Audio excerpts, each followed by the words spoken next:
Assalamualaikum warahmatullahi wabarakatuh. Alhamdulillahirrabbilalamin. Assalatu wassalamu ala asyrafil anbiya wal mursalin Sayyidina Muhammadin wa ala alihi washabihi ajma'in.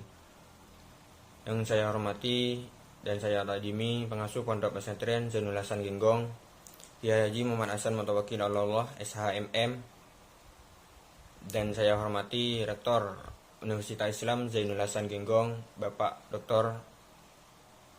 Handes Abdul Aziz Wahab MAG. Yang saya hormati dosen pembimbing 1 Bapak Dr. Imam Syafi'i MH, dan dosen pembimbing 2 Ustazah Hawa Hidayatul Hikmiyah MH. Dan tak lupa kedua orang tua saya selalu mensupport dalam pembuatan proposal dan juga doa. Perkenalkan, nama saya Hazim Mufid dari Prodi HKI Hukum Keluarga Islam Fakultas Syariah Universitas Zainul Hasan Genggong. Judul proposal yaitu konsep keluarga sakinah rumah tangga abdi negara perspektif mubadalah. Alasannya saya angkat judul ini yaitu bagaimana konsep keluarga sakinah di dalam rumah tangga abdi negara dalam ketahanan pekerjaan abdi negara, yaitu yang saya tuju yaitu TNI, abdi negara TNI yang long distance merit, yang studi kasus di Desa Condong, Kecamatan Gading, Probolinggo.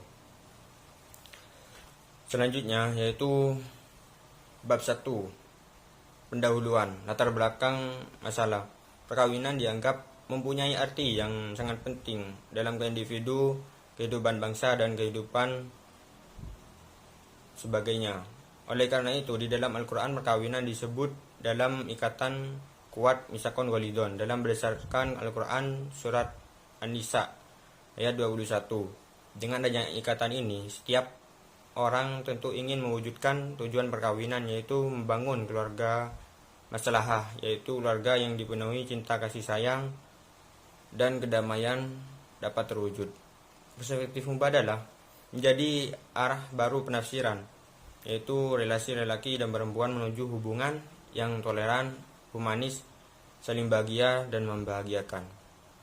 Dengan kesalingan, tidak ada yang merasa lebih rendah, tidak pula lebih unggul dari yang lain. Laki-laki perempuan juga memula superior dan inferior berubah menjadi relasi kerjasama yang adil dan setara.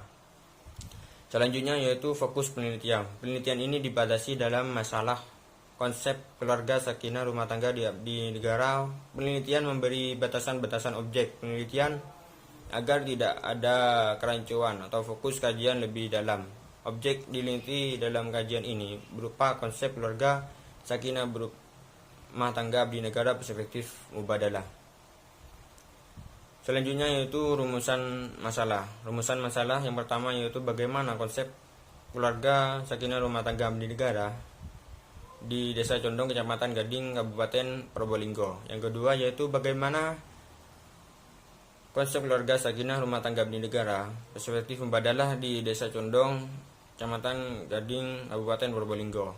Tujuan penelitian untuk mendefinisikan konsep keluarga sakinah rumah tangga abdi negara di Desa Condong, Kecamatan Gading, Kabupaten Probolinggo. Yang kedua, untuk mengetahui konsep keluarga sakinah rumah tangga abdi negara perspektif mubadalah di Desa Condong, yaitu kajian terdahulu.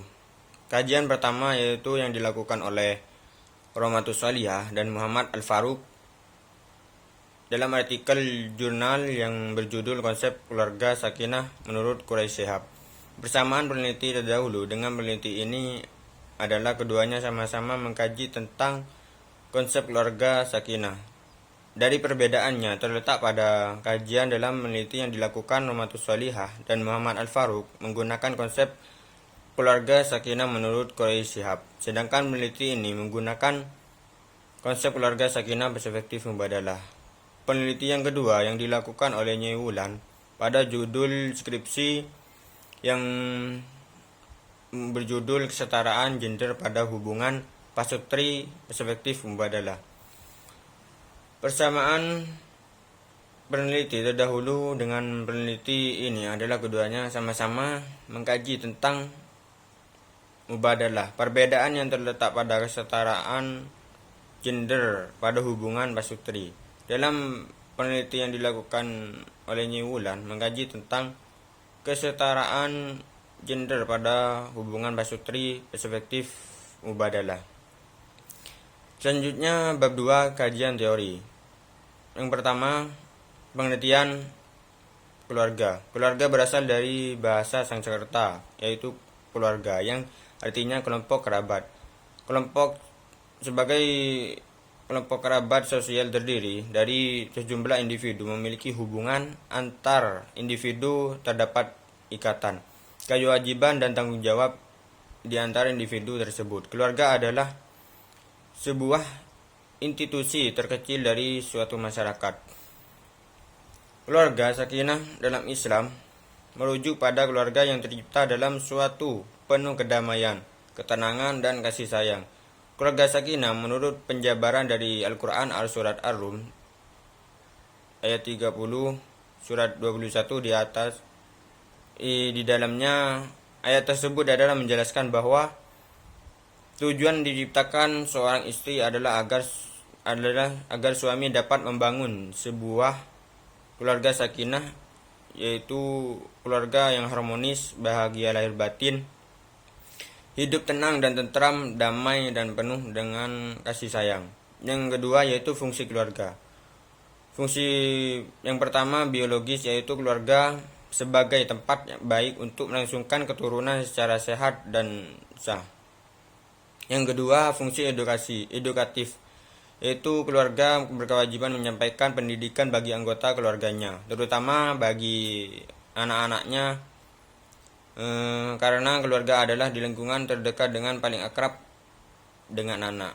Fungsi yang kedua religius, yaitu fungsi keluarga merupakan tempat penanaman nilai moral agama melalui pemahaman, penyadaran, serta praktik dalam kehidupan sehari-hari akibat terciptanya iklim keagamaan di dalamnya.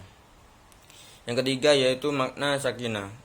Kata sakinah berasal dari bahasa Arab, yaitu terdiri dari huruf sin, kaf, dan nun yang mengandung makna kenyamanan atau antonim dengan kegoncangan yang berserakan berbagai bentuk kata yang terdiri dari ketiga huruf tersebut. Kesemuanya bermuara pada makna tersebut. Seperti rumah dimaknai maskan sebab ia mempunyai tempat yang meraih kenyamanan melalui penghuni bergerak, bahkan boleh jadi mengalami kegoncangan di luar rumah. Yang keempat yaitu abdi negara. Abdi negara merupakan sebuah pekerjaan bertujuan untuk pemerintahan sebuah negara. Dapat dikatakan bahwa abdi negara adalah pelayanan negara. Pengerjaan abdi negara yaitu pegawai negeri yang termasuk militer, polisi, dan pegawai sipil seperti KPK, guru, dan pelayanan administrasi negara lainnya. Selanjutnya yaitu yang kelima, qiraah mubadalah disajikan dengan sengaja untuk melengkapi dinamika realitas dalam tradisi Islam yang hingga kini belum memunculkan kesadaran bahwa tidak ada perbedaan antara perempuan dan laki-laki. Mubadalah merupakan relasi kemitraan kesalingan antara laki-laki dan perempuan, dan bagaimana teks Islam mencangkup perempuan dan laki-laki sebagai subjek dan makna yang sama. Hubungan dalam mewujudkan rumah tangga yang sakinah harus diiringi dengan prinsip Islam untuk mewujudkan kehidupan yang rukun, sejahtera, dan tanpa konflik. Mubadalah hadir dengan menanamkan cara pandang baru yang efektif bisa diterapkan di rumah tangga. Ini adalah sebuah terobosan yang dapat digunakan untuk membina hubungan timbal balik harmonis antar suami dan istri. Kerangka konseptual dari arah penelitian ini, keluarga sakinah yaitu merupakan saling kasih sayang, membantu dalam urusan rumah tangga, dan saling mengasihi berbagai situasi situasi rasa damai dan tentram. Yang kedua yaitu abdi negara merupakan yang tidak bisa memberikan kasih sayang sepenuhnya dan waktu yang singkat mungkin bertemu dengan istri dan anak-anaknya. Strategi konflik keluarga, suami dan istri, anak-anaknya dengan adanya waktu yang khusus harus menggunakan memaksimal mungkin dengan bisa tetap sakinah dalam keluarga. Dari mubadalah merupakan kesalingan dalam rumah tangga dengan kerjasama dalam menekankan keseimbangan antara memberikan dan menerima dengan menciptakan ketentraman, cinta, dan rasa kasih sayang. Dari kesimpulan arah meneliti ini, jadi abdi negara harus mempunyai cara keterbukaan dan keluarga, cuman adanya waktu yang khusus bersama istri dan anak-anak dengan saling tolong dalam menyelesaikan pekerjaan dari seorang istri agar tidak menyebabkan konflik tersebut. Bab 3 yaitu pendekatan dan jenis penelitian. Dalam peneliti ini menggunakan metode penelitian deskriptif dan pendekatan kualitatif. Penelitian deskriptif dan pendekatan kualitatif menurut metodologi penelitian yang mempunyai maksud dengan memahami suatu fenomena tentang suatu yang dialami oleh subjek peneliti. B. Kehadiran peneliti. Kehadiran peneliti sangat penting dalam penelitian kualitatif. Kehadiran peneliti merupakan instrumen kunci dan menjadi faktor utama untuk keberhasilan suatu penelitian. Yaitu sumber data penelitian.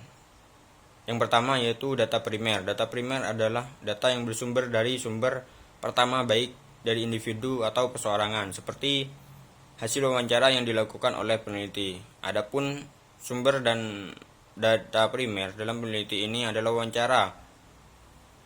Terdapat 3 orang suami istri abdi negara di Desa Condong, Kecamatan Gading, Kabupaten Probolinggo. Yang kedua, data sekunder. Data sekunder adalah sumber data penelitian secara tidak langsung yang diperoleh di catatan dari pihak lain. Data sekunder ini diperoleh dari buku-buku yang membahas tentang permasalahan yang dikaji. Sumber data sekunder yang dipakai penulisan dengan penelitian ini adalah buku Qiraah Mubadalah, jurnal, dan literatur yang membahas penelitian ini. Selanjutnya, teknik pengumpulan data. Yang pertama, wawancara. Wawancara adalah teknik pengumpulan data untuk mendapatkan informasi yang digali dari sumber data langsung melalui percakapan atau tanya jawab pihak dari yang diwawancarai. Dalam hal ini adalah keluarga pasangan suami istri di Desa Condong, Kecamatan Kabupaten Probolinggo. Yang kedua, dokumentasi. Dokumentasi berasal dari kata dokumen yang artinya barang-barang tertulis. Dokumen berarti cara pengumpulan data, mencatat data-data yang sudah ada. Metode ini lebih memudahkan dibandingkan dengan metode pengumpulan data yang lain. Pengecekan absen temuan. Yang kedua, credibility, keterpercayaan. Kriteria ini untuk memenuhi data dan informasi yang dikumpulkan harus mengandung nilai kebenaran. Yang kedua yaitu traceability, keralihan. Kriteria ini untuk memenuhi kriteria bahwa hasil penelitian yang dilakukan dalam konteks tertentu di mana penelitian dilakukan dapat diaplikasikan dan ditransfer kepada konteks atau setting yang lain. Selanjutnya, dependability, kebergantungan. Kriteria ini dapat digunakan untuk memiliki apakah proses penelitian kualitatif bermutu atau tidak. Confirmability, kepastian. Kepastian kriteria yang digunakan untuk menilai apakah hasil penelitian itu bermutu atau tidak. Jika dependability audit digunakan untuk menilai kualitas dari proses yang ditempuh oleh penelitian sampai dapat membuahkan hasil penelitian, maka confirmability audit dapat dilakukan bersama-sama dengan dependability audit. Tetapi tekanan dari confirmability audit adalah berkaitan dengan pertanyaan atau apakah dan informasi serta interpretasi dan lain-lain. Laporan peneliti didukung oleh materi-materi yang tersedia dan digunakan di dalamnya. Mungkin itu saja yang saya bisa sampaikan tentang proposal saya. Kurang lebihnya mohon maaf. Assalamualaikum warahmatullahi wabarakatuh.